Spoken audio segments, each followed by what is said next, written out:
Welcome to our third webinar. We're going to wait about 2 minutes to let some people log on before we start.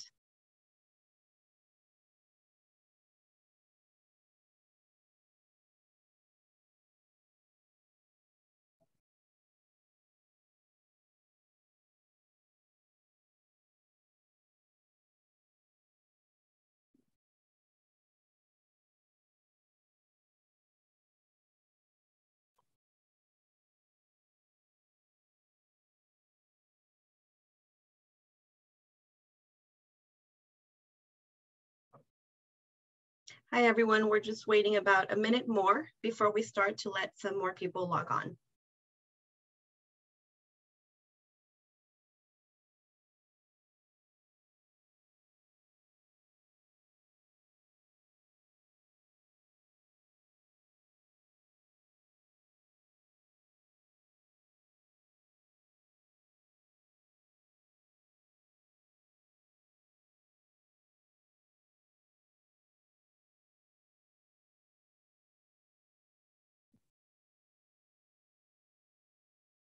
For those who just logged on, we're giving everybody about a minute more to log on before we start.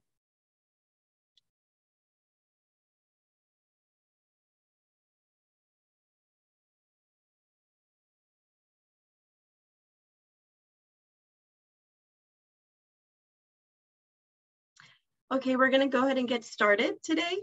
Welcome to the National Alopecia Areata Foundation's webinar, Identifying Bullying and Standing Up to It Safely. We have two speakers today, Barbara Trulak, a school counselor in the state of Georgia, and Dr. Christina Gorbatenko-Roth from the University of Wisconsin Scout. I am Judy Williams, NAV Support and Education Director. Before we start this webinar, I'd like to cover a few housekeeping details. We've disabled chat for this webinar session. Please post your questions in the Q&A section. This webinar is being recorded and all registrants will receive a link to the recording via email. And finally, please share your feedback with us. At the conclusion of this webinar, a link to a very short survey will pop up in your browser window. Please complete the survey. And this is the third webinar in NAF's You Are Not Alone Education and Empowerment webinar series. We will be hosting a diverse group of speakers on a range of topics. We want this series to meet your needs and we welcome your input and topics that you would like to see covered. NAF gratefully acknowledges the support provided for this series by Eli Lilly and Company. And please note that the information in this webinar is intended for educational purposes only. And NAF recommends that any minors attending this webinar be accompanied by an adult.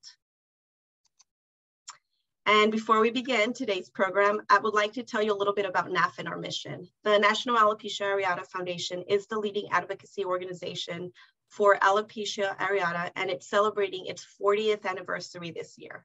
NAF's mission is to support research to find a cure or acceptable treatment for alopecia areata, support those with the disease, and educate the public about alopecia areata. NAF's vision is an empowered community with choice to embrace or live free of alopecia areata. To learn more about NAF support resources and research and advocacy activities, or to join us as an advocate or supporter, please visit our website at naf.org.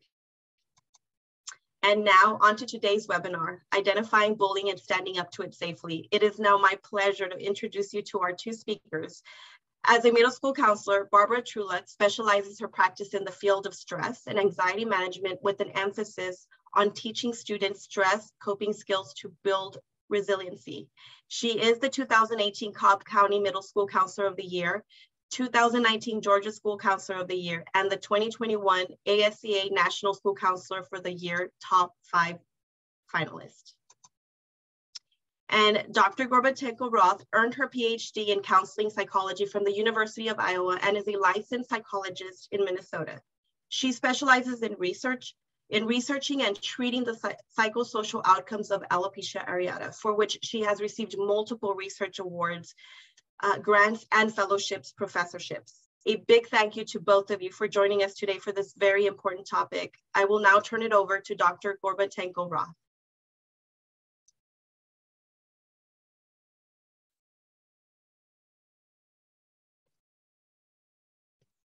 There we go. First of all, I just want to say I'm very honored to be part of this. So a big thanks to NAF for inviting me to participate. And now I'm going to start talking about this. Hold on a second.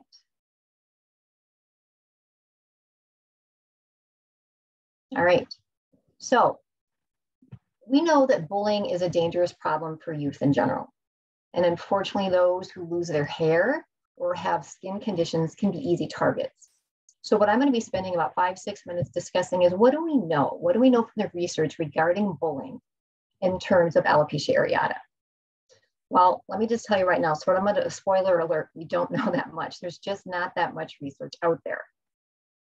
So I'm going to go through the few articles with you and explain them to you, and that will be a basis of information for which we'll then move into the second part of the presentation.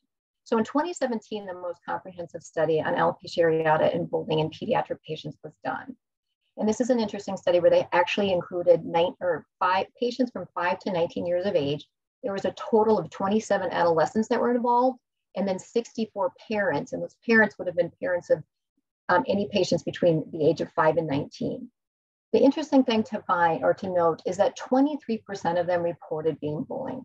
So of the patients that were between 5 and 19 years of age, 23% reported being bullied. And here we have a little bit of a breakdown of the actual numbers. So for the 5 to 11-year-olds, 18% of those kids were reporting the bullying. A similar percentage at the 12 to 14-year range of 13% were reporting being bullied.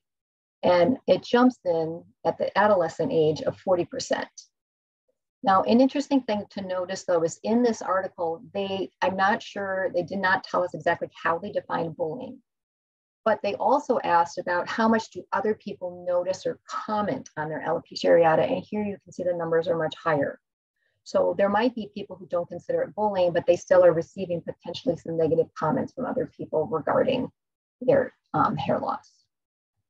In the same study, another question that they answered was, okay, for those who reported being bullying or being bullied, how is it occurring? What's the format in which it's happening?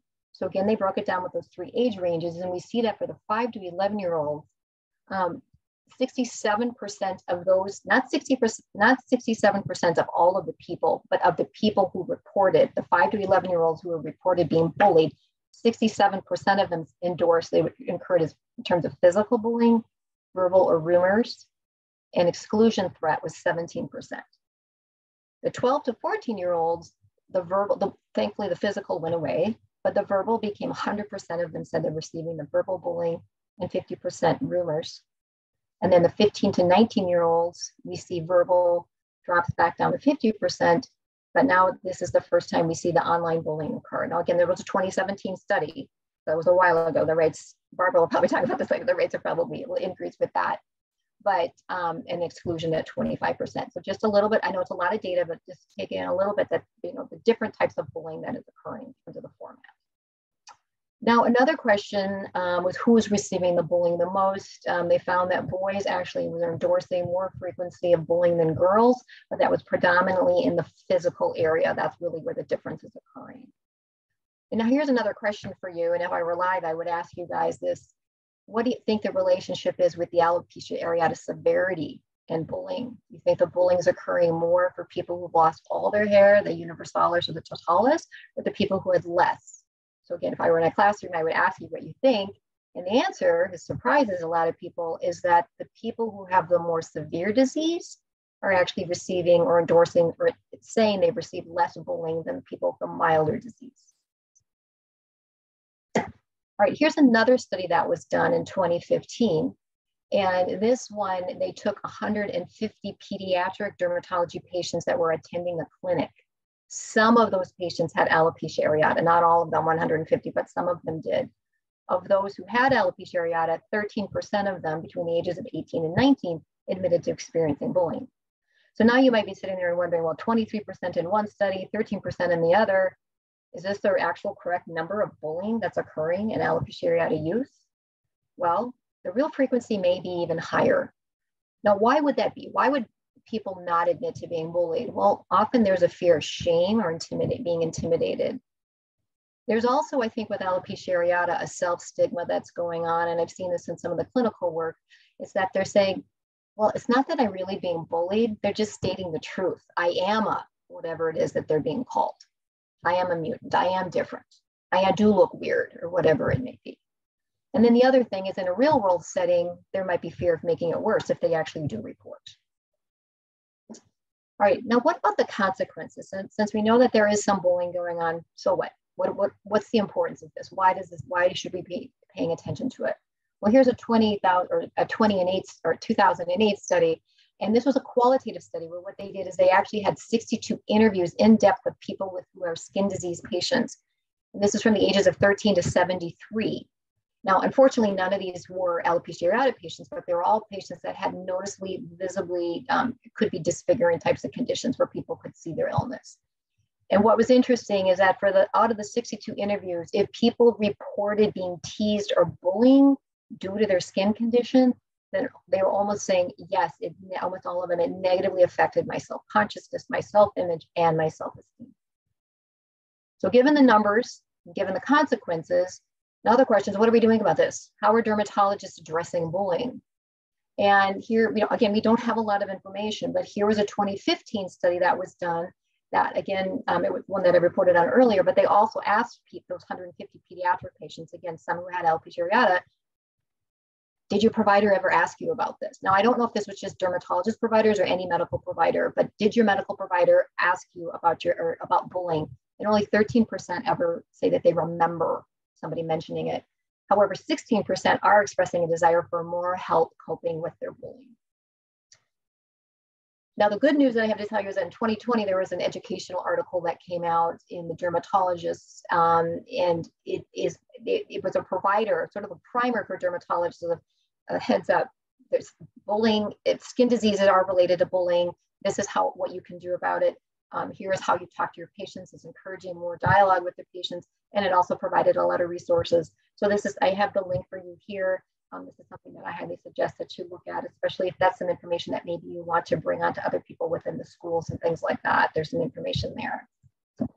So now I'm getting at what else can be done. I mean, unfortunately, what I just told you, that's what we know. That's what is in the research about alopecia areata and bullying. And so now we're going to look at kind of bullying prevention and how do we respond to bullying. And I'm going to turn it over to the expert on that, Barbara Trula. Thank you.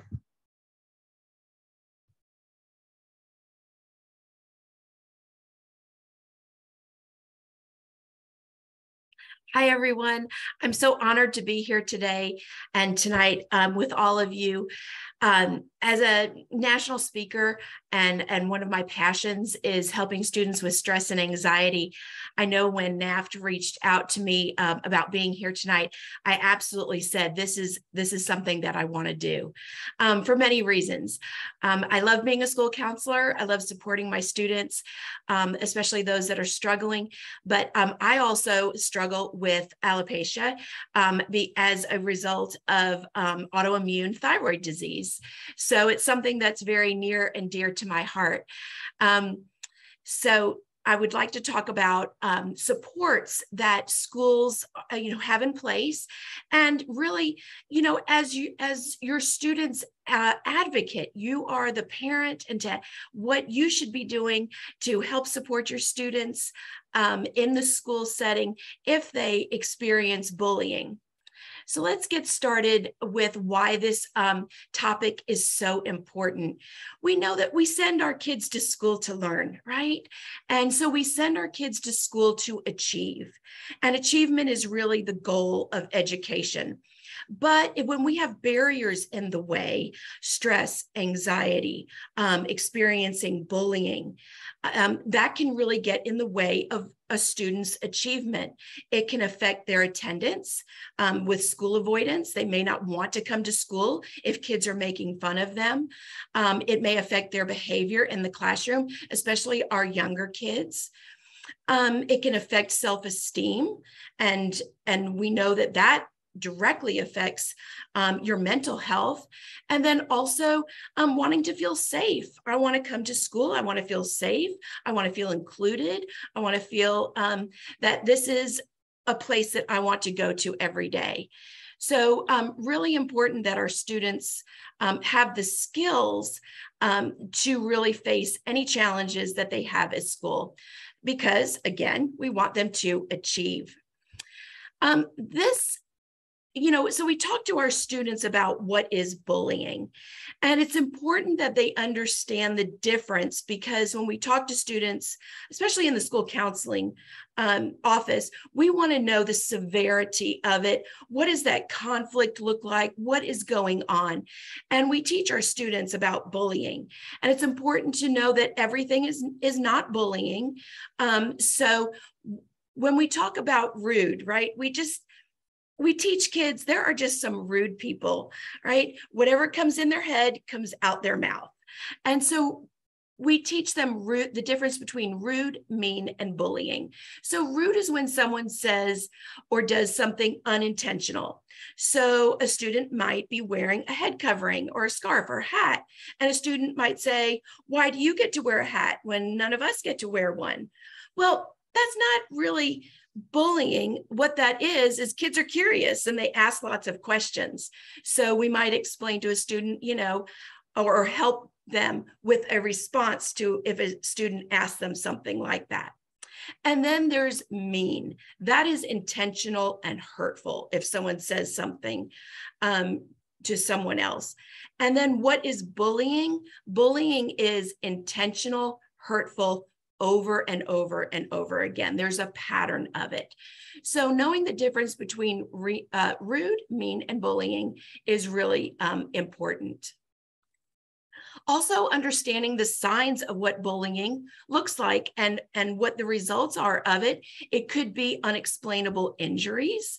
It could be declining grades, not wanting to go to school avoidance, difficulty sleeping, changes in eating habits, frequent stomach aches. We see that a lot, feeling sick and not, going to the clinic a lot. I have a tummy ache. I want to go home. Well, that could be a result of feeling unsafe at school and bullying. Sudden loss of friends, isolating oneself. That we see a lot too. And then feelings of helplessness and decreased self-esteem. As we said before, there are 4 types of bullying. So these are things to look for. The physical bullying, which of course is like hitting, kicking, slapping, tripping. I know in middle school, we see a lot of, we call it necking. They come up and hit another student on the back of the neck, slap boxing. What about verbal bullying, name calling, insults, teasing, taunting, those type of things. Social bullying. Unfortunately, we see this a lot with our female students, and kind of that gossiping and telling others not to be friends, embarrassing someone in public, maybe out in the hallway. So that's the social bullying. And then you're exactly right. We have seen a huge increase in cyberbullying because we feel very emboldened behind the cell phone, and we say things on Snapchat and on texting that, on social media that we wouldn't say to someone's face, but we think it's okay to say it behind the phone. So it's really educating our kids on what bullying looks like. When we do that, we're really empowering our students to come forward and to be upstanders and to really report. So what are the steps to addressing bullying in school? There's 3 areas. There's what parents can do, what kids can do, and what the schools can do or should be doing. So what parents can do, and I want to tell you, parents, you're your kids' advocate. If they don't have a voice, you're there fighting for them, and that is absolutely perfect. That is, we as school counselors, we love to get those phone calls from parents when their kids are struggling if the kid can't come forward. So never feel you're bothering us. We're there to serve our families. So recognize the warning signs. That's really important. Talk to your child if they display any sort of behavioral or emotional changes. Have those conversations with them. And and learn what bullying is and what it is not, like we just talked about. Understanding what bullying is really that first step to put together a plan. If we've asked the questions, we've had the conversation with our child, and we say, well, this is definitely bullying and making them feel unsafe and uncomfortable, then we need to take action. And then cyberbullying requires many different strategies. The thing that I tell parents, the very first thing, if you see any cyberbullying on your child's phone, take a screenshot of that. The school is going to need to see evidence of it. So screenshot it, and so you have that evidence, and then block the bully. Also, learn how you and your school or community can work together to support your child. What policies are in place in your school district and in your school. Know what those look like. And if you've worked with your child in your school and you still need additional assistance, you can find those resources. Schools have social workers, school psychologists, and then also they can help refer out to outside therapy and counseling services. And then last but not least is really helping your child build resiliency and confidence in who their wonderful self is. And we'll talk a little bit more about that at the end. Let's turn to what kids can do. So students at school with alopecia, they're being picked on, they don't feel comfortable. What can they do? First of all, we need to really empower them to speak up. We hear this all the time in middle school. Snitches get stitches, right? And kids are afraid that if they say something, they're going to make it worse.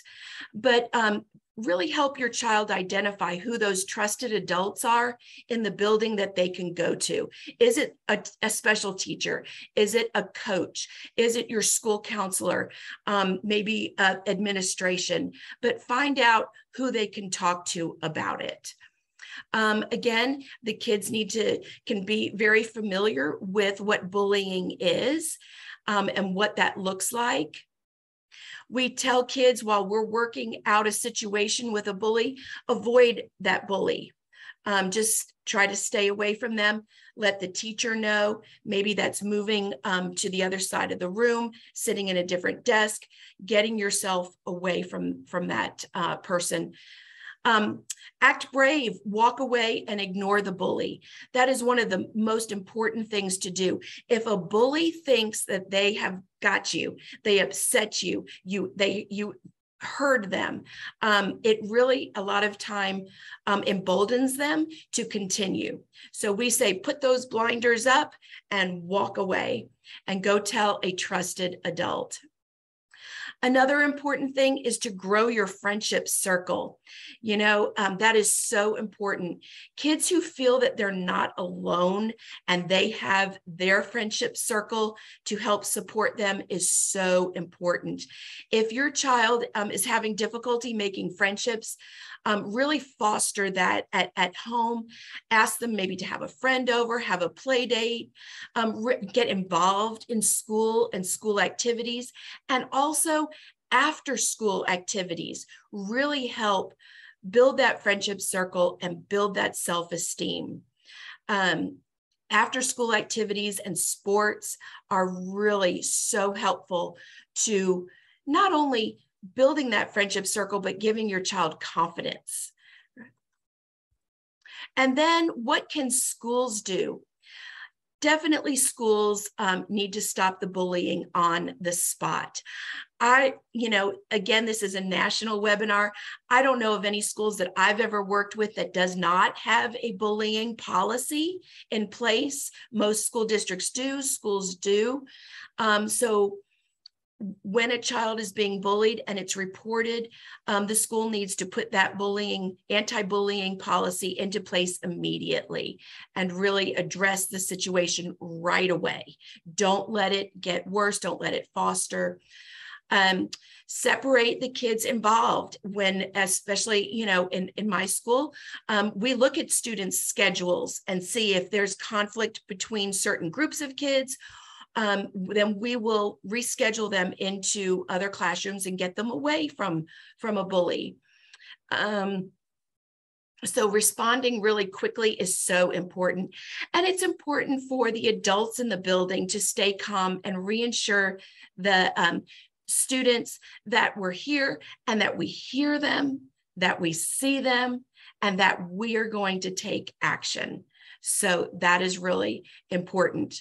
The other thing that schools can do, and one thing that we do at our school, is we teach kids about bullying and we teach them how to be upstanders. Don't just be a bystander and watch other kids being mean to other kids. That's just unkind. It doesn't create a positive school culture. So we teach our students how to be upstanders. And this is for everyone, really. Teaching our kids about bullying and cyberbullying, having that education in the classroom is so important.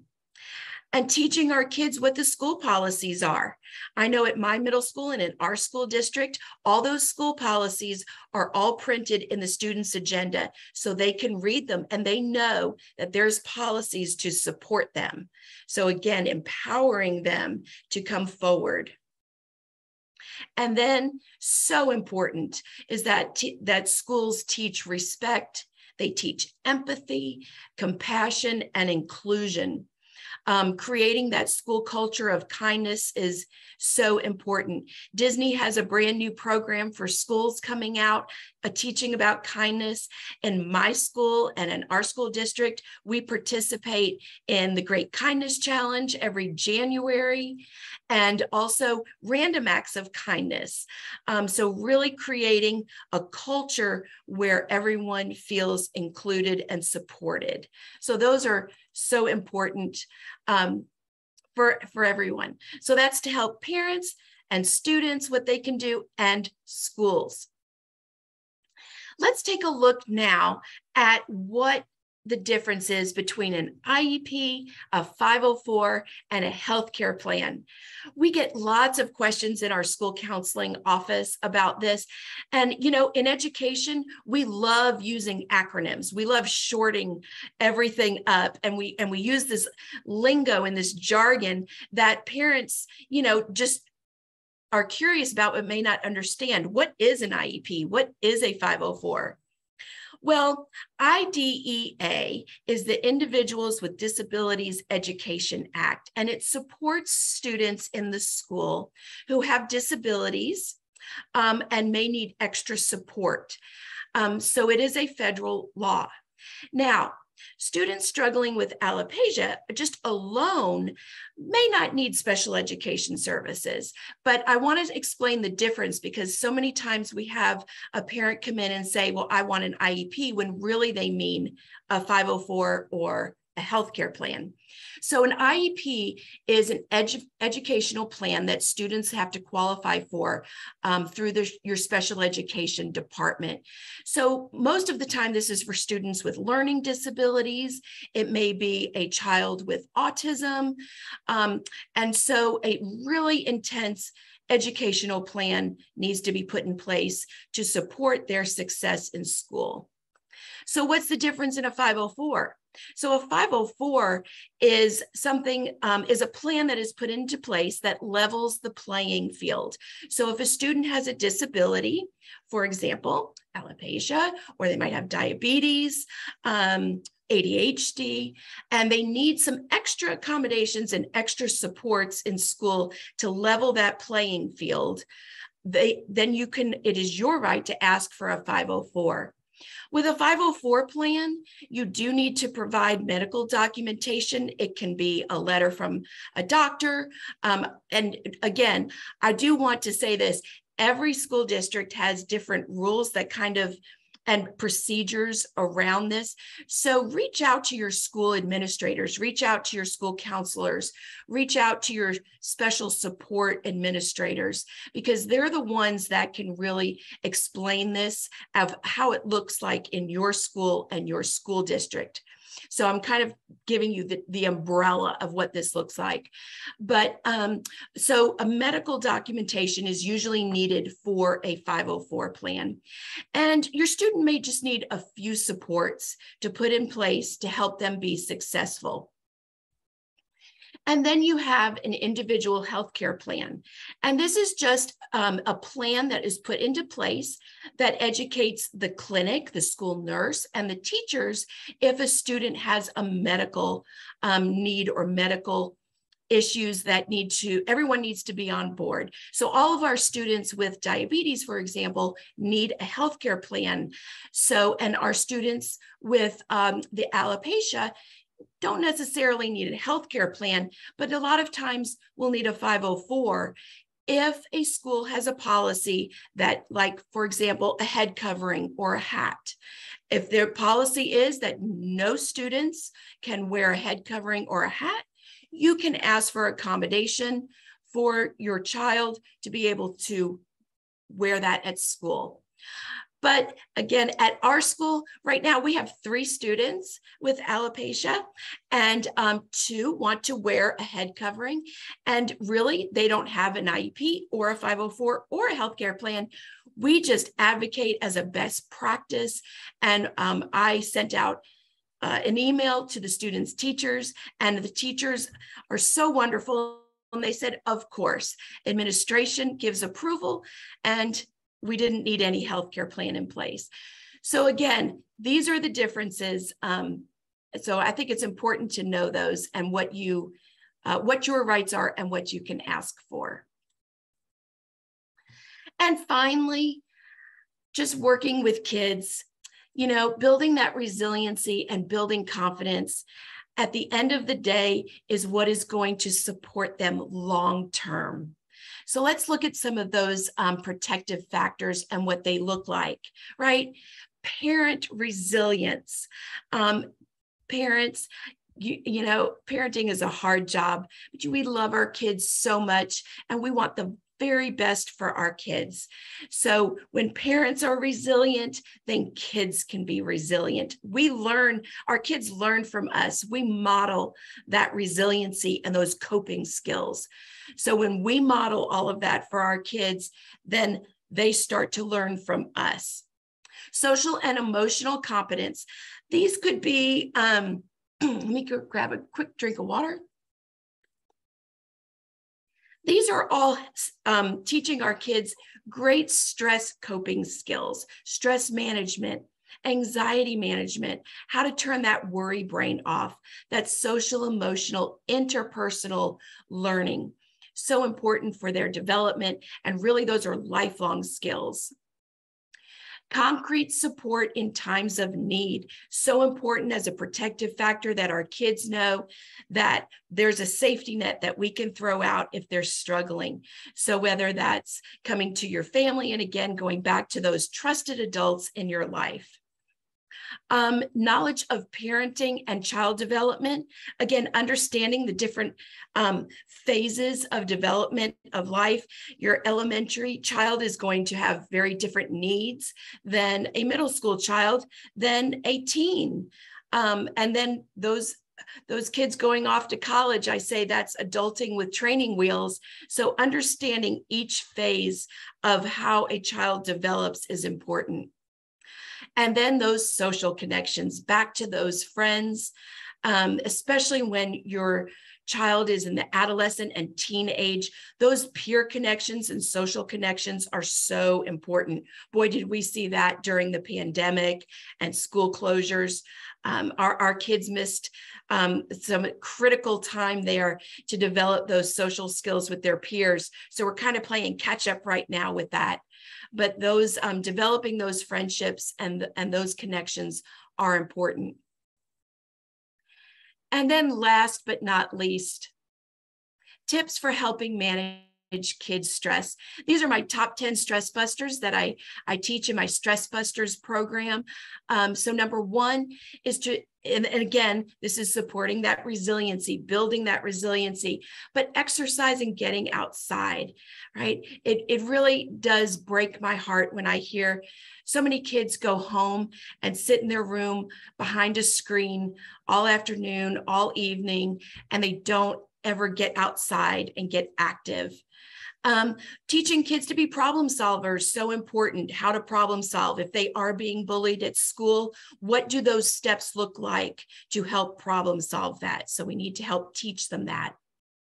Combat negative thinking, that cognitive behavior therapy, right? We want to challenge those negative thoughts. You know, I'm ugly. I'm not as smart as my friends. I'm not as athletic. You know, turning those negative thoughts and into positive thoughts and really giving ourselves that positive self-talk, really important for overall well-being. Sleep well. Sleep is so essential for well-being. One of the first questions that I ask students when they come into my office and they're having a meltdown and they're crying and they're anxious and they're stressed, one of the first things I say is, how much sleep did you get last night? So, and so many times it wasn't very much. When we don't have good sleep, we can't handle even the smallest stressor. And so many of our kids today are on their cell phones late at night. They're behind screens late at night. So I'm really working with our kids to get good sleep and get away from the screens is essential. Limit time on social media. This again, very important, all things in balance, right? I'm not going to say no social media, that's not realistic, but making sure they're not going down, you know, the rabbit hole with social media for hours. Healthy diet and hydration, making sure that our kids eat healthy, that they drink lots of water to really combat stress. One of the number one things that my students say to me that they really found helpful managing their stress and emotions is journaling. So just having them write down their thoughts, especially if you're a chronic worrier, really writing down those worries during the day and even an art journal or a written journal. The kids really find that very helpful. Practice deep breathing, those deep cleansing breaths. And when we're feeling stressed or anxious, just really those cleansing breaths, so important to return to calm. Again, talk it out with a trusted adult, having those supports in a child's life, so important. And make time for fun and connect with others. Family time, time around the dinner table where kids can just let loose and talk about their day. All of these things are supporting the whole child. And then I do want to just share the great website by the CDC with lots of more information. There's videos, there's all kinds of things. If you want to sit even with your child and look at it, there's lots of, for all ages, really. It's stopbullying.org. And again, that's sponsored by the CDC. I hope that you take away some advice and that you've learned something new tonight in this webinar. And I think we're going to turn it over to some questions and answers for the panelists tonight. Thank you. Thank you both. This was great information, and we do have some great questions. The first one is, what do you do with a bully parent that supports his or her bully child? That's a great question. Whenever we see that in our school, we pull in administration to work with that situation. And I know at our school, we have great administrators that will have a meeting with the parent and explain our position and really have, some empathy training for the parent as well. I know that most of the time when we sit down with a parent behind closed doors and explain what's going on in our policies, that they're very, most of the time open to that. But I would, with parents, I would definitely go to administration at your school. Okay. Dr. Gorbatenko, did you want to add anything to that? No, not really, other than just the fact that sometimes, especially when it comes to an alopecia areata perspective, the parent of the bully may not be educated on what is going on. They may not understand the disease. And so sometimes not to put more responsibility on the parent of the child who has alopecia, that is your job to educate the world, but sometimes we do need to step up and be that advocate and maybe try to reach that. Again, I don't know if this is realistic or not, but try to see if the parent of the bully is just unaware, and maybe you can, as Barbara was saying, some of that empathy training, just at least give them some understanding of what's happening. Yeah. Thank you.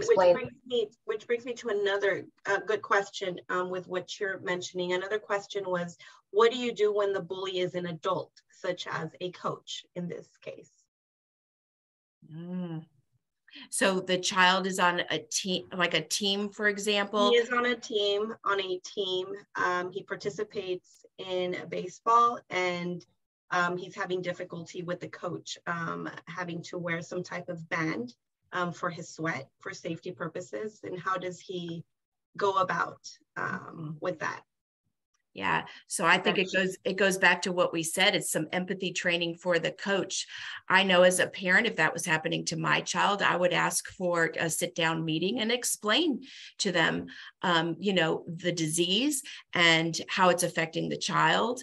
And just having those conversations, those restorative conversations are important to have. And you're the child's advocate, and they may not be aware of how they're acting or how it's affecting the child. A lot of times we'll see other parents or teacher, kids don't really get sarcasm. That's another thing. That's a higher level, mature emotional skill to understand sarcasm. So a lot of times those comments are very hurtful to a child. So as the parent, you may need to make that aware to the coach of how hurtful the comments are. Okay, and another good question that has come in is, I'm an adult with alopecia and my kid does not have it. How can I help kids with alopecia? Would it be helpful if I go to local schools and I give talks on alopecia? So the child does not? Does not, but the adult does. And the adult wants to educate the community. Yeah. So, that's definitely something, if you feel strongly about that and passionate about that, reach out to your school counselor. There's parent education things going on in schools all of the time, so definitely connect with your school counselor, administrators, and see if you can get into the school as part of, I know during National Disability Month, we highlight and showcase all kinds of disabilities and as an education tool. So not only do we educate our students, but we also send home a newsletter, really educating parents. The thing that I wanted to add to that, to encourage you to do so, is that whatever audience you're in front of to whom you are presenting, there is about a 2% percentage of them that will have alopecia. And there's so many times that I have presented somewhere and people have come up to me and said, I have alopecia too.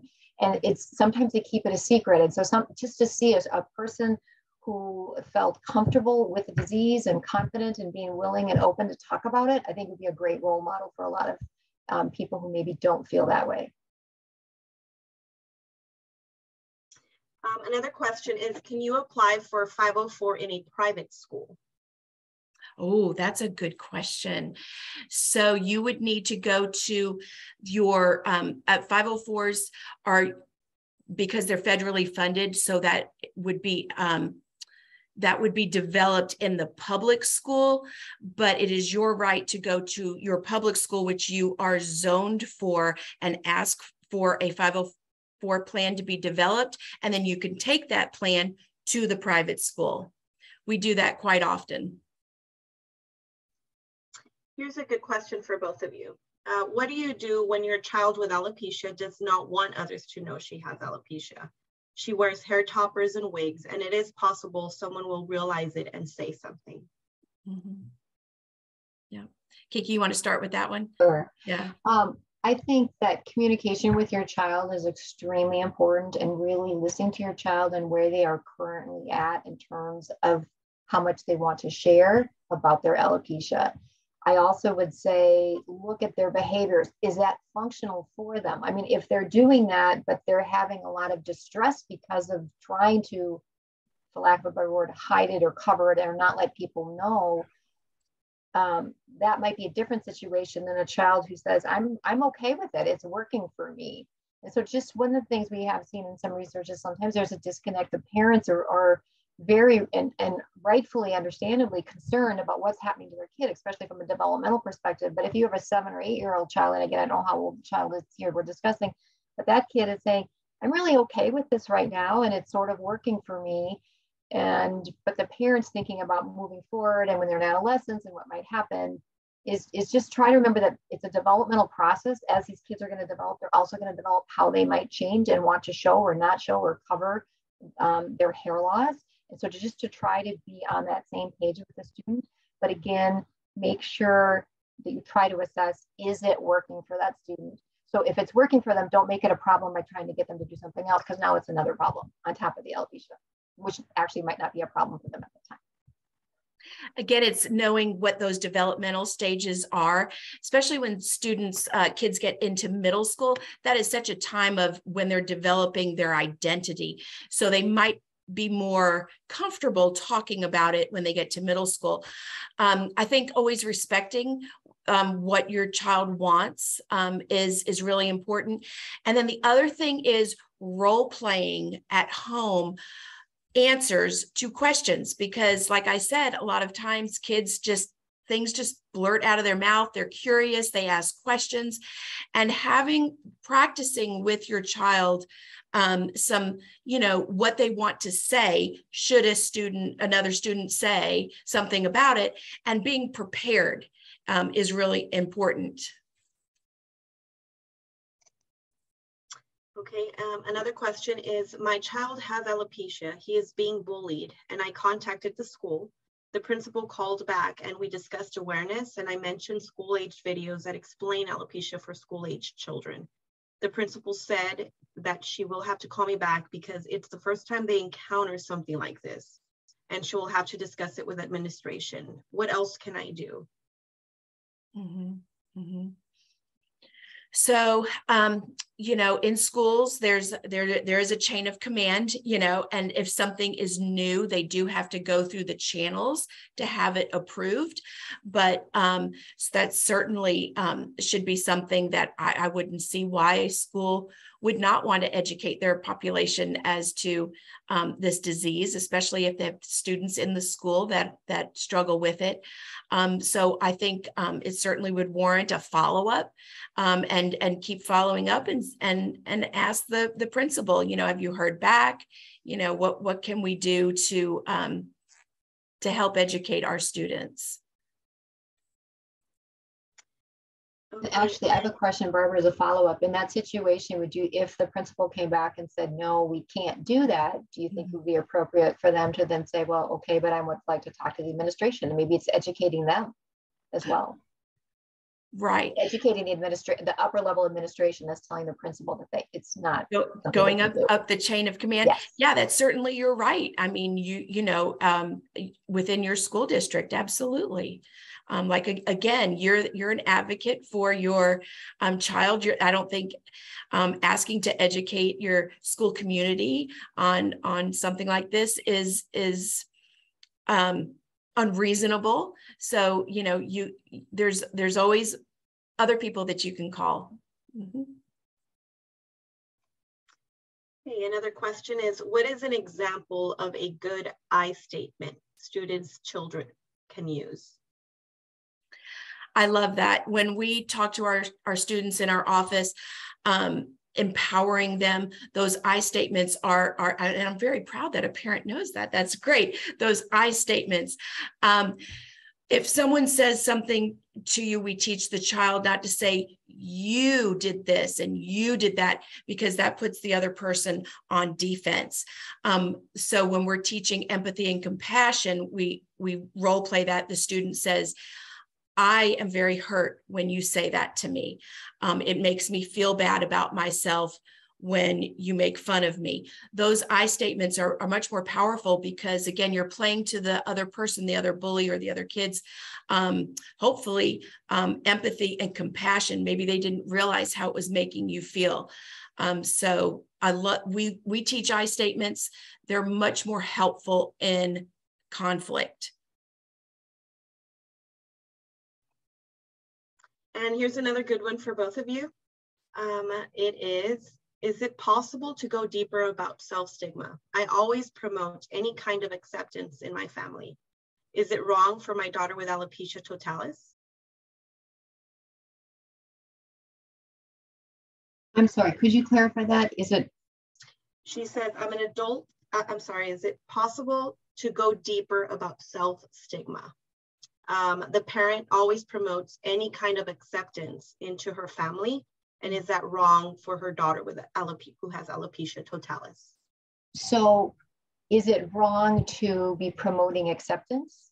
Is that part of the question? It sounds like that's what Okay. she's asking, because she often has that acceptance in the family. Okay, let me just, and then I think there's a two-part question. The first part was, could we go deeper about the self-stigma?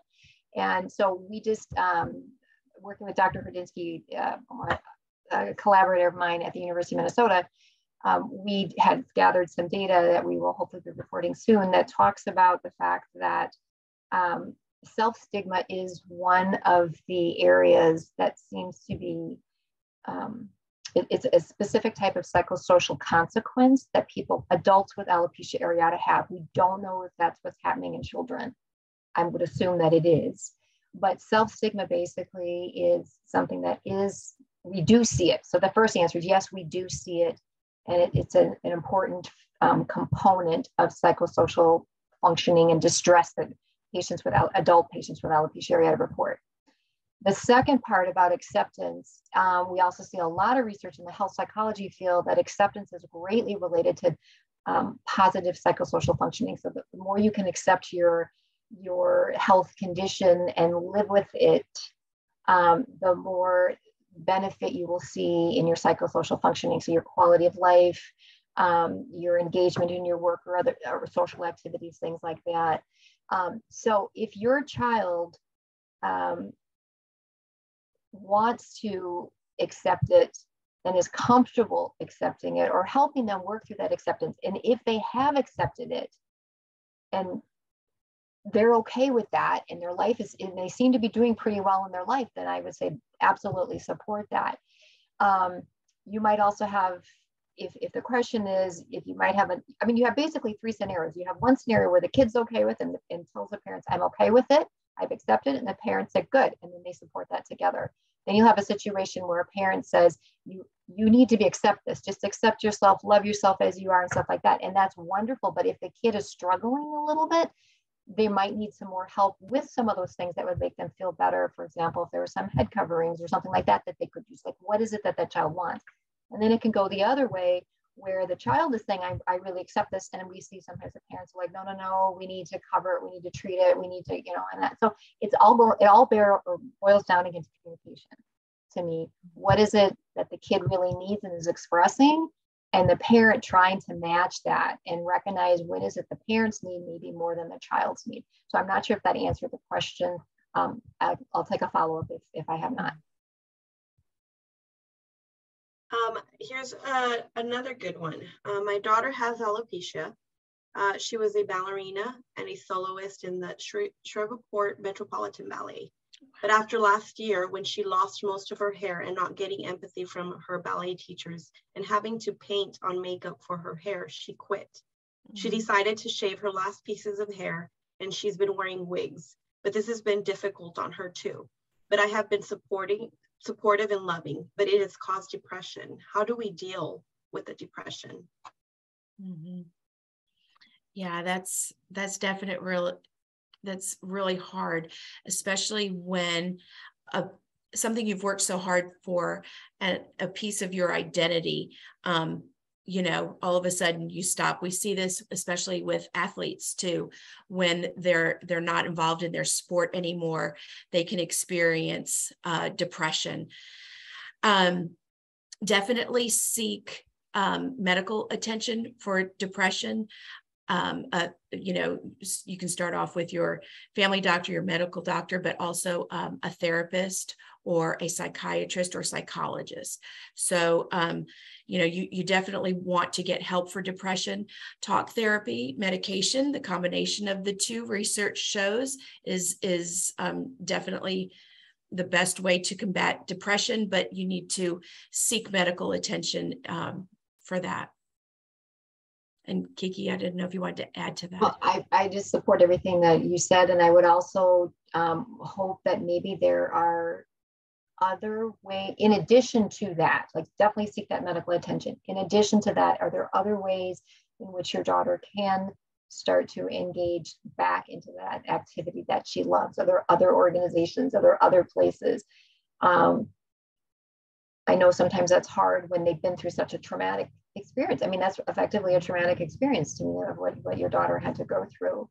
But if there's ways that she can regain some of that power that she has lost, some of that love of an activity, I would just, support that as much as you can, in addition to really seeking out that therapy for the child.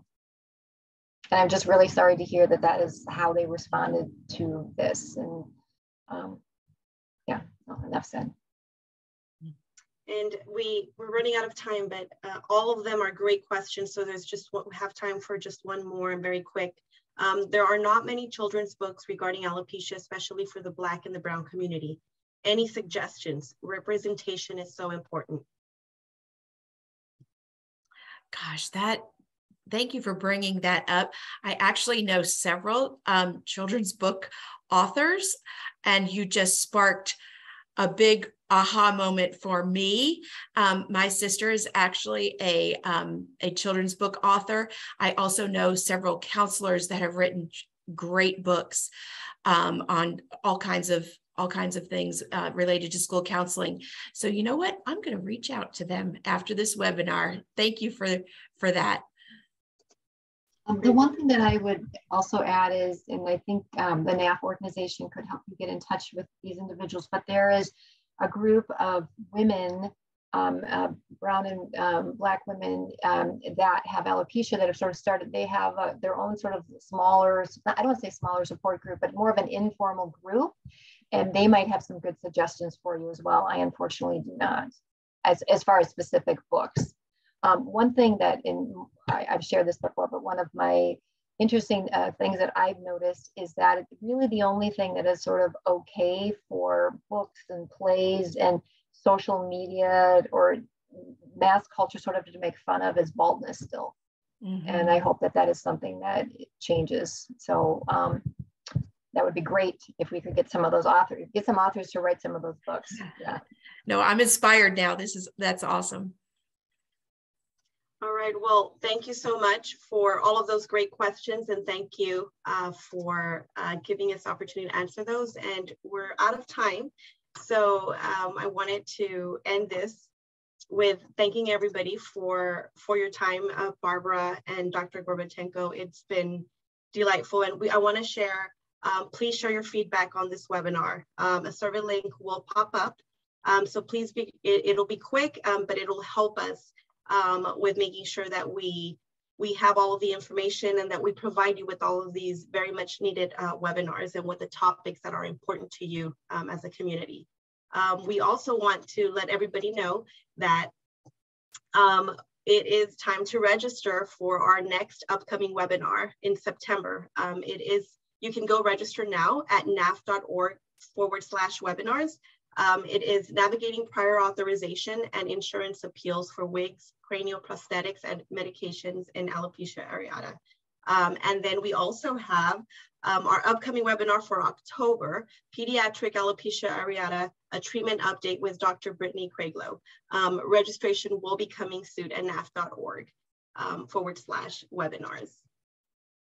And we also have a number of support and programs that will help the alopecia areata community, including support groups, our youth mentor and legislative liaison programs, as well as new and webinar links and how to get involved. If you have any questions that you have for Barbara or Dr. Gorbatenko, please send those to info@naf.org, and we will go ahead and share those with them, and we'll make sure we forward that to them. And that is all. Thank you so much for joining us today, and we hope you've enjoyed this and that it is helpful for you. You will be receiving a recording. Thank you, everyone.